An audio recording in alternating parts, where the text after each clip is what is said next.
বাহ শ্রাবণী বাহ, আমার সাথে এমন বিশ্বাসঘাতকতা করতে পারলে? নারাজ, আমি তোমার সাথে বিশ্বাসঘাতকতা করিনি। যেটা করেছি শুধু আমার ড্যাডকে বাঁচানোর জন্য। আমি রিয়াজকে বিয়ে করেছি সত্যি, কিন্তু ওকে আমি কোনোদিনই মন থেকে মেনে নিইনি। তোমরা স্বামী স্ত্রী এক জায়গায় আছো, আমাকে বোকা বানাচ্ছ।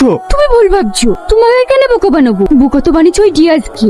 স্বামী হিসেবে যদি কাউকে মানতেই হয় সেটা তোমাকে মানবো। সত্যি তুমি না? ড্যাডি, আমরা বন্ধুরা মিলে লালবাগ ঘুরতে যাচ্ছি। যাবি যা, কিন্তু ওখানে গিয়ে থাকবি কোথায়? আমাদের বাংলোতে। ঠিক আছে, রিয়াজকে সঙ্গে করে নিয়ে যাস।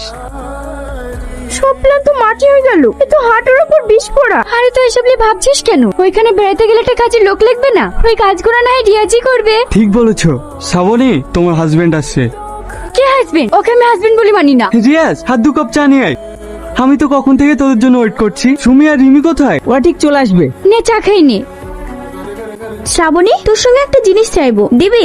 হ্যাঁ বল। তোদের বাড়ি চাকরটা না দারুণ হ্যান্ডসাম। চাটা দেখেছো কত সুন্দর টেস্টি? আর আমাদের বাড়ি চাকরটা আছে না একেবারে লাবড়া। মানে ও তো আসলে ও অনেকদিন ধরে শ্রাবণীদের বাড়ি আছে তো। চলো চলো, আমাদের আবার দেরি হয়ে যাচ্ছে। হয়তো রুমি সুমি চলে এসছে। চলো চলো। আজ আমি ভীষণ আনন্দ পেয়েছি, কারণ তুমি আমার সঙ্গে ছিলে। তুমি যদি এইভাবে আমার সাথে সারা জীবন থাকো, তাহলে আমার আর কিচ্ছু চাই না। রিয়াজ, বলেন। খাবার রেডি করো, আমরা খেতে বসবো। বলতে গেলে খাবার বানানো হয়নি। এই খাবার কেন বানাসনি? আমরা এখন কি খাবো? ভাতের ফ্যান ঝরাতে গিয়ে হাতটা পুড়ে গিয়েছে, সেই জন্য রান্না করতে পারিনি। কই দেখি, এতখানি পড়ে গেছে। তুমি ডাক্তার হয়ে যাওনি? চলো, তোমাকে এক্ষুনি হসপিটালে নিয়ে যেতে হবে। ও মা গো, আমার পেটে খুব যন্ত্রণা করছে। তুমি চলো, আর তুমি একটা টোটো ধরে হাসপাতালে চলে এসো। হাতে মলমটা লাগিয়েছো? হ্যাঁ। চলো। কোথায়? ক্লাবে একটা পার্টি আছে। না গেলেই ভালো হতো। না হতো না, ও যাবে। তাড়াতাড়ি গাড়িতে ওঠো। আমি তোমার বাবাকে কথা দিয়েছিলাম আমাকে একদিন ঠিক রাস্তায় ফিরে আনবো, কিন্তু আমি তোমার বাবার কথা রাখতে পারিনি।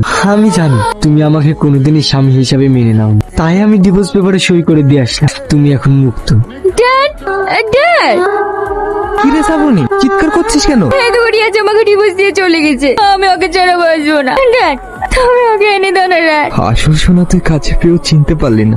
একটা কাগজের টুকরে সই করে দেবে আর আমাদের স্বামী স্ত্রী সম্পর্কটা শেষ হয়ে যাবে। তা আমি কখনো হতে দেবো না ড্যাড।